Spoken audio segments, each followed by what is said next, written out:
Hi, I'm going to be talking to you about Chapter 3.1, which is about parallel lines and transversals. In this chapter, there are three different types of lines: parallel lines, skew lines, and transversals. And to start off, I'm going to just be explaining all those types of lines to you. The first type is parallel lines. You can see here. Parallel lines are any two lines that are coplanar, that have the same slope, but they have to have different y-intercepts. Now here, you can see these two lines have the same slope, and they will keep on going forever. They'll keep on going, and they'll never intersect, no matter what. The next type of line is skew lines, which is best to see on a cube. Skew lines are any two lines that they are not parallel, and they will not intersect. An example here is AC and EF. It's kind of like this. So this one will keep going up and down, but this one will keep going side to side. And so I'll just keep going up and down, and they'll never intersect and never cross, but they are not parallel. And lastly, probably the most important one in this chapter is a transversal. See, here is another set of parallel lines, A and B, but there's this line that crosses through it. A transversal is a line that intersects two or more lines in a plane. Now, they don't have to be parallel, but in this chapter it's most important when they are parallel. So those are all the three different types of lines. Now I'm going to be talking to you about the different types of angles that are formed as a result of these lines. To go over what we just learned, we're going to do an example problem. Now this is an example problem. I want you to find three pairs of parallel lines in this cube. You should pause the video right now and work this problem out. Done? Okay, let's go over it. Here are the answers. Let's go forward. You can look at them. The way I thought of this is there are really three different groups of parallel lines.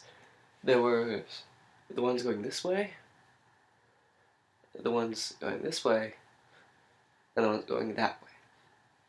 And I just kind of made them based on that. So, you know, like, the 18 of them, the first 6 involved just lines going this way. And, you know, the second one just involves going this way, and the third one involved the groups just going this way. That's how I would do it, but you can do it any way you want to. When a transversal crosses through two different types of lines, a lot of different types of angles are formed. I'm just going to be going over those different types of angles.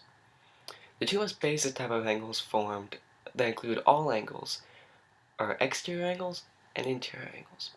Interior angles have an inside, so it would be happening in this type of area.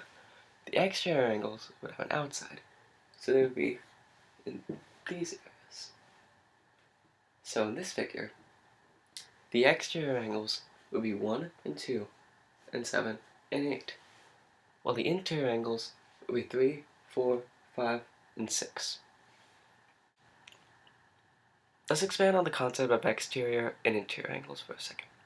Let's bring in consecutive angles. Consecutive interior and consecutive exterior angles are like exterior and interior angles, but they both are in pairs, and they lie on only one side of the transversal. So, the consecutive exterior angles in this will be 1 and 7 and 2 and 8. Consecutive interior angles will be 3 and 5 and 4 and 6.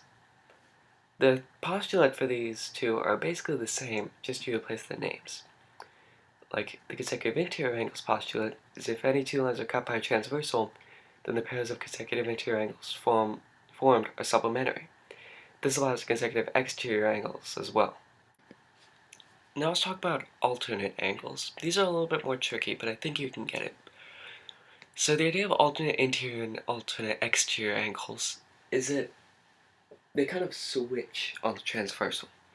Like, the alternate interior angles on this will be 3 and 6 and 4 and 5, because they both are inside, but they flip to the other side of the transversal.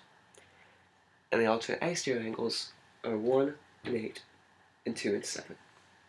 The postulates for these, like the consecutive exterior and interior, are basically the same. The alternate interior angles theorem is that when two parallel lines are cut by a transversal, the resulting alternate interior angles are congruent. This also applies to alternate exterior angles, if they're parallel. Lastly, we're going to talk about corresponding angles. Corresponding angles are a pair of angles that they have the same position on two lines.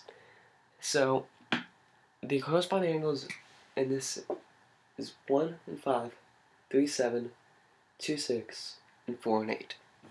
The corresponding angles postulate is that corresponding angles, they must be congruent. If they aren't congruent or have the same measure, then they aren't corresponding. Well, that concludes this chapter. I hope you understand parallel lines and transversals a lot more. Thanks for your time.